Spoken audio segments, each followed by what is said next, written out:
So I'm going to make myself a CNC machine. This will be threaded rod control, and there will be another stepper motor sitting on this top of this supporting rod. So the part of the construction is already ready, and this is the stepper motor end, and this is supporting end. So let's try to design it and see how it goes.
So if you have seen my first video where I was demonstrating on how to make CNC machine to make automatic Rangoli designs. So this is partly completed where one of the axis is ready. So this is threaded rod connected directly to the stepper motor and two supporting rods. So this is also part of the things are ready and it's connected to a driver, stepper motor driver and Arduino. So one of the axis is C. Let's see how this works.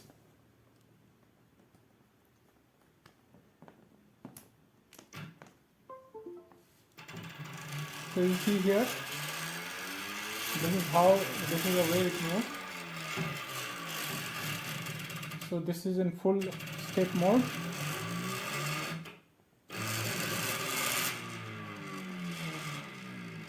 So one of the axis is ready, and after some time I'm going to make this another axis ready. So thanks for watching this video. Bye bye.